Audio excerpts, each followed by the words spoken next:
Sedi mi, ragazzi.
Istočna i centralna Makedonija je dobi car Borisova Bugarija, kako veren Hitlerov satelit. Zapadna Makedonija i pripadna Italija. So formiranjeto na italijanski od protektorat Golema Albanija, teritorijata na Zapadna Makedonija vleze v neizin sostav.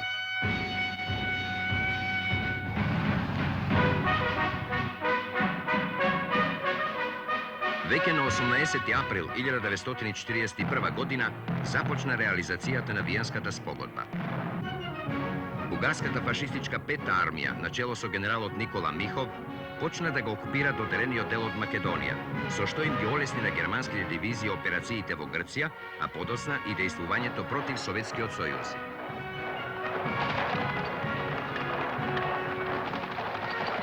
На територијата на Вардарска Македонија, Петата бугарска армија во својот состав до август 1941 година ги имаше 14-та пешадијска дивизија со седиште во Скопје, 15-та пешадијска дивизија со седиште во Битола и една конјичка бригада.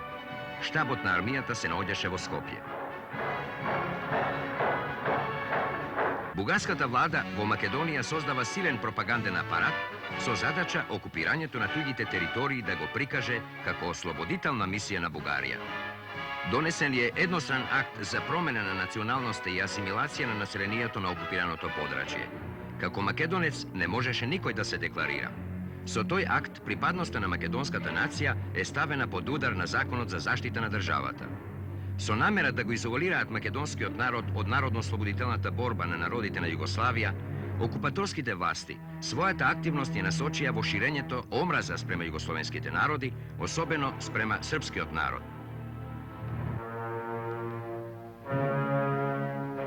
Додека се расчистуваше ситуацијата во Покраинскиот комитет на Комунистичката партија на Југославија за Македонија, многу партиски организации на теренот, кои го прифатија курсот на Комунистичката партија на Југославија за вооружена борба, дава отпор на присоединувањето кон Бугарската партија и на оценката на Шаторов за политичката ситуација во Македонија. На иницијатива на местните комитети, по градовите се формираат воени штабови, а по селата воени комисии. Се организираат диверзантски групи, се изведува обука во ракувањето со оружје, собраното оружје се крие на сигурни места, а преку црвената помош се собираат пари, обрека, обувки и друга опрема. Во текот на август 1941 година, диверзантските групи од Скопје ги изведува првите мощни успешни диверзии на рудникот за хром Радуша, врз ложилницата и аеродромот кај Скопје.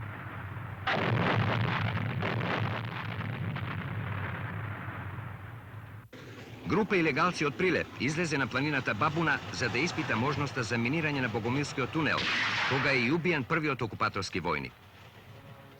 Во Битола и други места на 2 август се организирани и линденски демонстрации и штрajkovi. Скоевската организација разви широка активност против обидите за фашизација на младината преку фашистичките и профашистичките бугарски организации.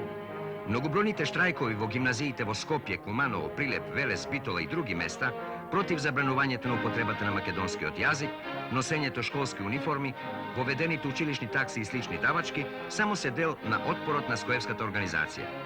Кон средината на септември 1941 година во Скопје е формиран нов покрајински комитет на Комунистичката партија на Југославија за Македонија со секретарот Лазар Колишевски.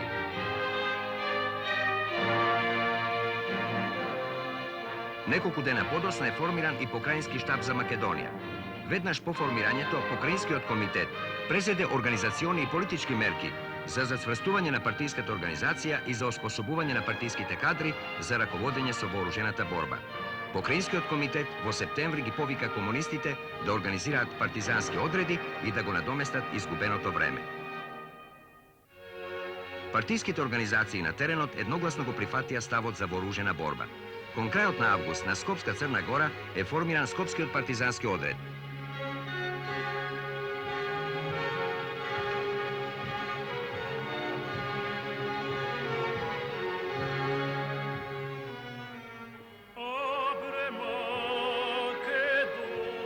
Во средината на септември на Прилепското подрачје е формиран Прилепскиот партизански одред.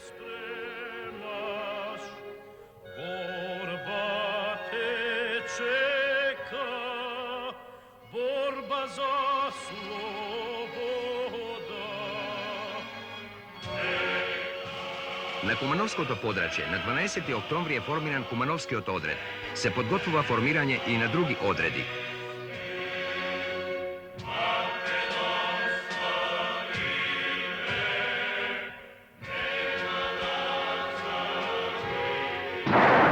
Решено е партизанските одреди да ги почнат акциите на 11 октомври. Поделен во 3 групи, Прилепскиот одред дојден во Прилеп ги нападна полициската станица, пред која е убиен полициски стражар, затворот во кој имаше политички затвореници и телеграфско-телефонските уреди.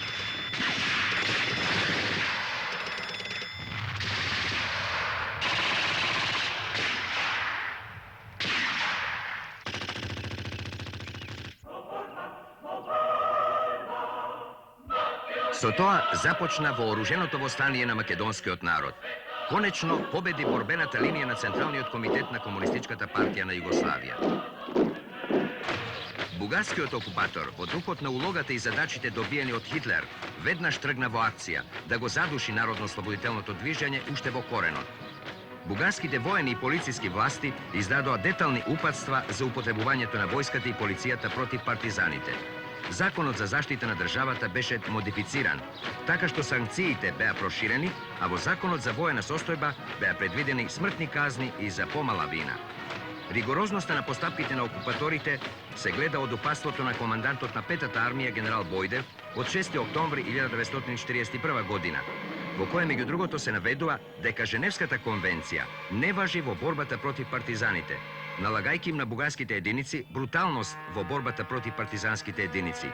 Заробените партизани да се стрелаат на лице место, да се палат селата и да се стрелаат сите оние кои заедно со партизаните даваат било каков отпор. Бесен заради неуспехот на сопствените потфати, бугарскиот окупатор се нафрли врз населението. Само во 3 села на Велешката и Прилепската околија во овој период се стрелани околу 150 селани и се интернирани преку 200 семејства, а нивниот имот е ограбен.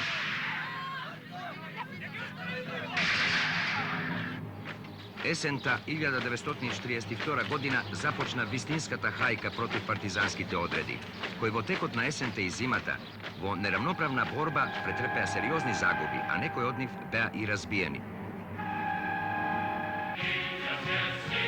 Иако во 1941 и 1942 година постојаа привремени кризи, востанието во Македонија не го загуби континуитетот и доби мощно насочен тек.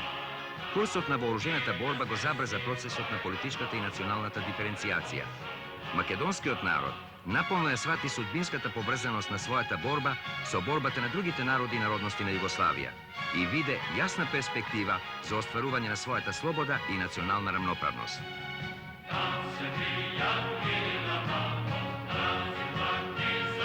партиското и военото раководство на Македонија со помош на Централниот комитет на Комунистичката партија на Југославија и Врховниот штаб, во текот на зимата 1942 и 1943 година презеде повеќе воено-политички мерки за да се надминат до тогашните слабости и грешки и да се сочуваат оние единици што окупаторот не успеа да ги разбие. Сите тие мерки создадоа мощне поволни услови за масовно разгорување на вооружената борба. Постигнатите успеси имаа силен одзив кај народот. Главниот штаб на Македонија во почетокот на октомври 1943 година издаде манифест во кој се изнесени карактерот и целите на народно-ослободителната борба и перспективите на Македонија во братската заедница на југословенските народи. Тоа е еден од најважните документи на народно-ослободителната борба во Македонија. Неговите програмски поставки се застапени во одлуката на второто заседание на АВНОј и на првото заседание на АСНОМ и беше прифатен со големо воодушевување. До излегувањето на Бугарија од хитлеровската коалиција, единиците на Народно-ослободителната војска систематски ги уништуваа непријателските формации, објектите долж комуникациите, административните и полициските апарати по селата.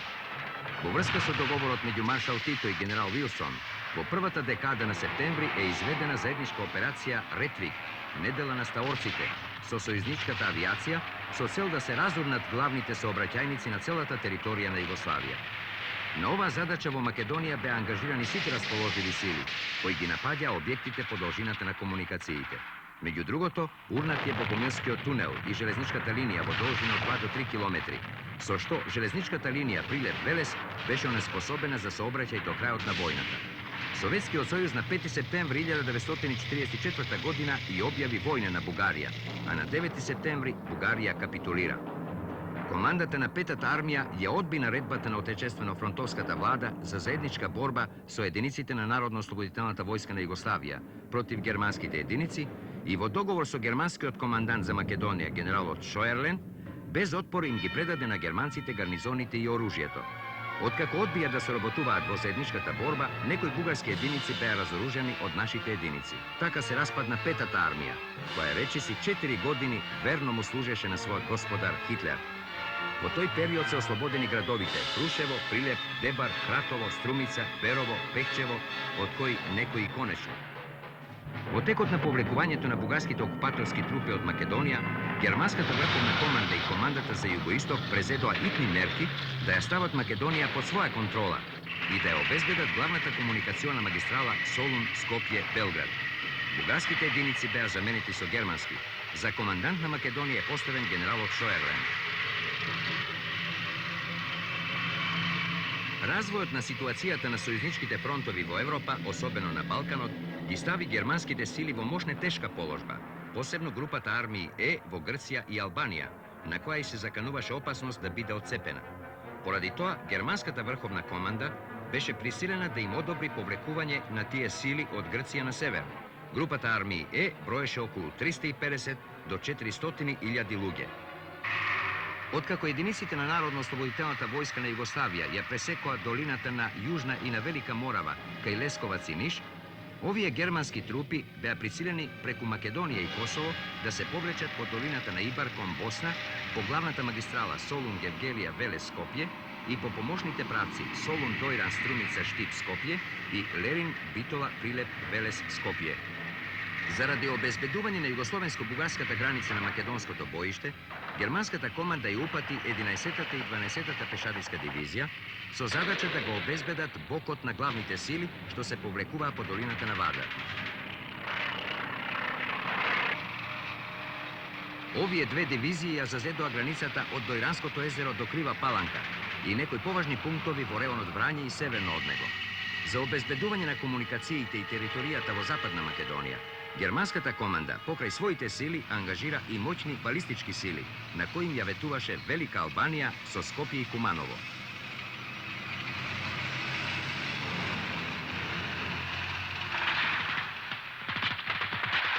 До средината на октомври, главниот штаб на Македонија располагаше со 23 пешадиски бригади, 4 артилериски и 1 конјичка бригада, како и инженериски, територијални и други единици, распоредени во 7 дивизии и 3 корпуса. Во духот на директивата на Врховниот штаб, Главниот штаб на Македонија им нареди на единиците со ненадејни действија до комуникациите и со одбрана на крстосниците на патиштата да го запрат повлекувањето на германските единици и да им нанесат загуби. Така, овие единици водеа борба, односно действуваа во овие правци. 41-та дивизија на комуникацијата Битова-Велес и Гевгелија-Велес. 42-та дивизија на комуникацијата Велес-Скопје и Гостивар-Скопје.